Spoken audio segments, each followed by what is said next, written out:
Hey y'all, it's Shayla for Making Lemonade from Lemons, and today I am going to be feeding George again.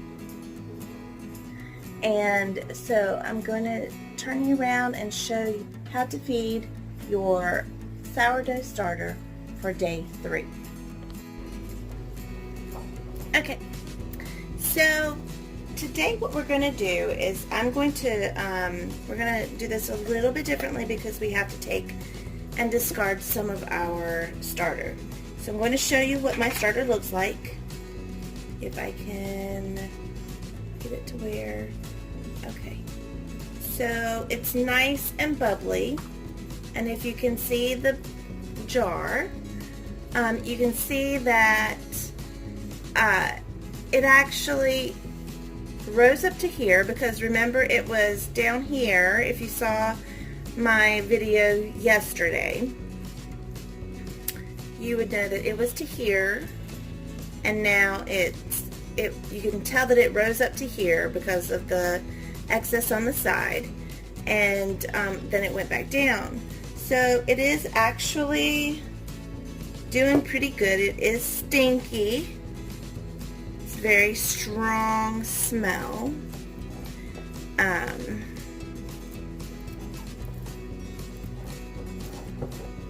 am assured that that is exactly what it's supposed to do. It's supposed to do that.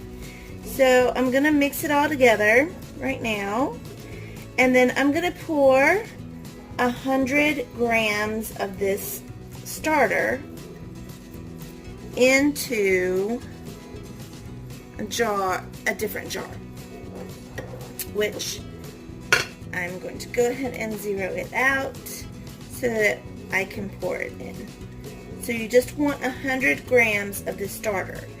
The rest of it you are going to discard because it's not been fermented long enough for it to actually be any good in anything else.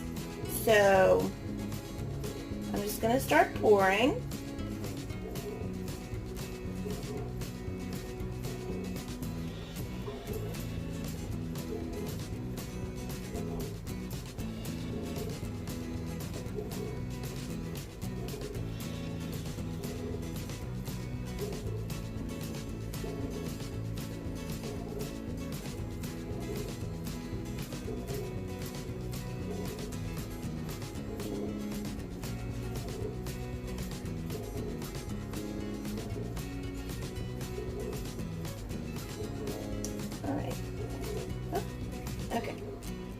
Alright, so there we go, and I'm left with that much still in the jar. So you are going to throw away, quite a bit, but there is science behind it. I can't tell you what it is because I have not actually looked it up myself, but there is a reason for it. Okay, so that is what you're going to do. This is what you're going to do for day 3. Alright, to that you're going to add 100 grams of your flour, which I'm using the King Arthur's, it's white wheat is actually what this one is. And I haven't measured this out, but I'm not real confident about just pouring this in so I need to spoon it in.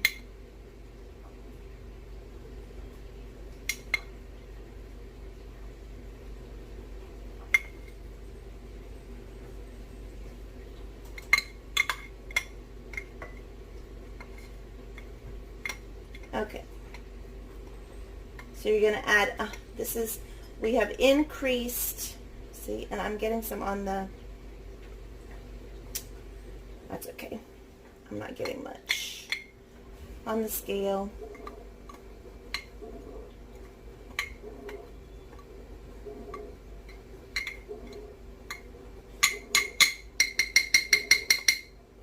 Okay, that's actually good.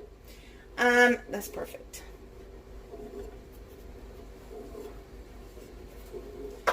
All right. So now I'm going to add in my water, which I've already measured out. And it's 100 grams of water. Okay? So I'm just pouring that in.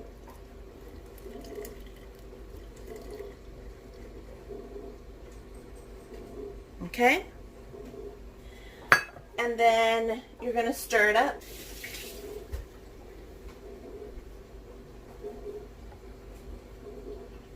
Okay.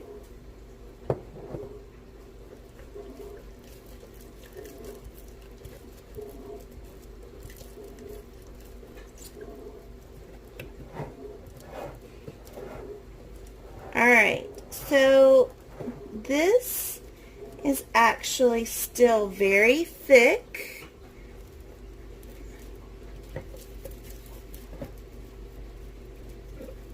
I'll let you see what it looks like whenever I get done stirring it up. And then I'm going to try to make sure to scrape it down off of the sides.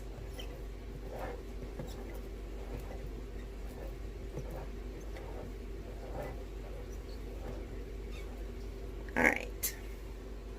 And then make sure I get this scraped off of here down into my jar so that it is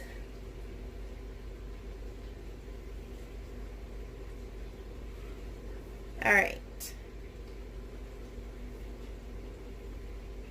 Always make sure that you do this with clean hands.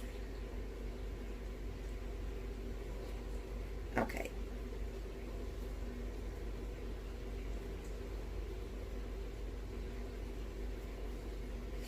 No, that doesn't want to come off. There we go. Alright.